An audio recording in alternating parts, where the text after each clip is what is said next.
immigrés ne sont pas du tout responsables de ce qui se passe dans les usines aujourd'hui, et du fait que des usines ferment, que l'emploi va mal. C'est pas de leur faute si les salaires sont aussi bas, si le pouvoir d'achat des Français est rogné. Et donc, c'est une vieille technique quand même que de nous diviser avec de tels sujets, et puis du coup, on ne les règle pas, les problèmes de fond. On ne s'attaque pas aux puissances de l'argent, on ne s'attaque pas aux problèmes de notre système économique. Par contre, on a trouvé un coupable bien pratique, c'est l'étranger.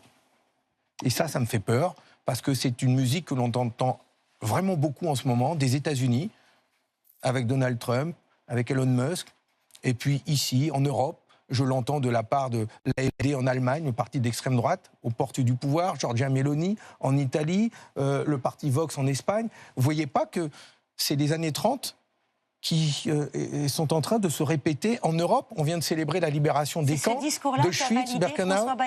Non, je dis qu'il faut faire attention. Je reviens, vous m'avez posé la question sur l'emploi des mots, et c'est bien parce que ces sujets sont extrêmement sensibles, qu'on a vécu une histoire en France et en Europe il y a 80 ans, on ne veut pas qu'elle se répète, et donc on doit faire attention à la manière dont on parle de ces sujets, pour ne pas jeter de l'essence, du feu, sur des sujets qui sont inflammables comme cela. Au contraire, parlons-en avec raison et traitons de ces questions avec raison. Je ne dis pas